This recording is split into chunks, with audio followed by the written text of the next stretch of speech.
que se passe-t-il le jour de Noël si votre enfant ouvre son cadeau ou ses cadeaux devant toute la famille et qu'il est complètement déçu? Il jette son cadeau, il ne veut pas en entendre parler, il ne veut pas l'avoir, il veut le donner à quelqu'un d'autre, il veut le jeter à la poubelle. Comment réagir? Alors l'une des choses qu'on peut souvent observer, c'est d'entendre justement qu'il devrait être reconnaissant parce que certains enfants n'ont absolument rien à Noël, certains enfants seraient bien contents d'avoir la moitié de ce qu'il a et que donc ils devraient être contents d'avoir au moins des cadeaux. Et en fait cette stratégie a pour but d'aider votre enfant à se sentir reconnaissant. Oui, mais en fait, cette stratégie va avoir comme principal impact de culpabiliser votre enfant. Tout simplement parce que votre enfant est déçu, il est frustré, il l'exprime et en lui disant qu'il n'a pas le droit d'être déçu et qu'il devrait plutôt être reconnaissant, en fait, on va interdire à votre enfant de se sentir déçu. Sauf que la déception est complètement naturelle, elle est légitime. Il va donc se renfermer sur lui, il va garder tout ça pour lui, et il ne va plus l'exprimer. Est-ce qu'il va se sentir reconnaissant pour autant? Pas forcément. Et c'est ce qu'on veut atteindre. Alors, la première chose que vous pouvez faire, en fait, c'est vous connecter à l'émotion de votre enfant. En fait, votre enfant, il attend Noël depuis longtemps. C'est l'événement de l'année. Il attend, il a préparé sa liste, il a peut-être fait de gros efforts pour bien se tenir à la maison, pour être gâté le jour de Noël. Il en a rêvé, il a espéré. Donc, quand il ouvre son cadeau et qu'il n'a pas ce qu'il espérait, c'est la déception. Elle est complètement légitime. Donc maintenant, c'est comment on peut exprimer cette déception et surtout comment aider votre enfant à se sentir reconnaissant malgré tout, malgré cette déception. Alors l'une des premières choses à faire, ça va être de rejoindre votre enfant, peut-être calmement, peut-être tout doucement, en lui disant que vous remarquez qu'il a l'air déçu, que c'est peut-être pas ce qu'il attendait, en lui demandant ce qu'il aurait préféré, pourquoi est-ce qu'il n'aime pas ce cadeau.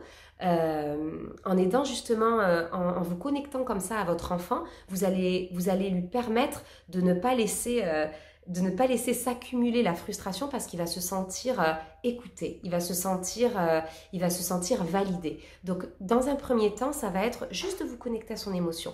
Et puis ensuite, ce que vous allez pouvoir faire, vous allez pouvoir laisser passer un petit peu de temps et revenir dessus peut-être quelques heures plus tard ou peut-être le lendemain. De nouveau, en aidant votre enfant à s'exprimer sur ce qu'il aurait espéré, ce qu'il aurait voulu, pourquoi il ne veut pas essayer quand même de jouer avec ce cadeau-là.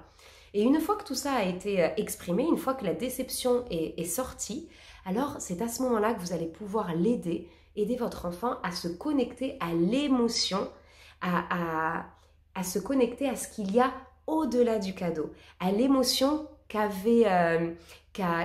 ressenti la personne qui a acheté ce cadeau. Donc par exemple, si c'est son grand-père, vous allez pouvoir lui demander, d'après toi, que cherchait ton grand-père en achetant ce jeu? Que voulait-il? Est-ce qu'il voulait te faire découvrir quelque chose de nouveau peut-être? Est-ce qu'il voulait te faire plaisir? Peut-être qu'il pensait que tu allais aimer ça parce que d'autres enfants de cet âge-là aiment ça. Essayez vraiment d'aider votre enfant à se connecter à toute la bonne intention qu'il y avait derrière ce cadeau, à toute la bonne volonté et en fait à tout l'amour qu'il y avait derrière. Et en faisant ça, en fait, votre enfant va pouvoir accéder à un autre degré, à un autre niveau d'appréciation.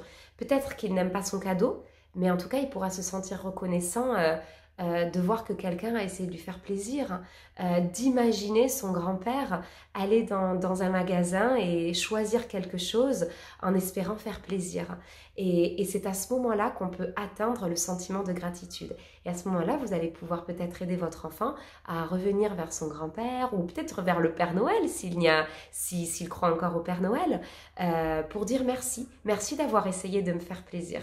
Merci d'avoir cherché quelque chose pour me faire plaisir. Et petit à petit, en cultivant cette manière de communiquer, vous allez aider votre enfant à rejoindre justement le chemin de la gratitude et à voir au-delà de l'objet en lui-même. eux-mêmes. Nous avons toute une communauté sur Facebook qui s'appelle Aide-moi à grandir, l'éducation bienveillante des 2 à 9 ans. Et si vous avez des questions ou si vous avez des choses à partager, n'hésitez pas à nous y rejoindre. Nous partageons plein de choses pour justement s'entraider dans l'éducation bienveillante, dans cette aventure absolument incroyable. Je vous souhaite d'excellentes fêtes de fin d'année et je vous retrouve très vite.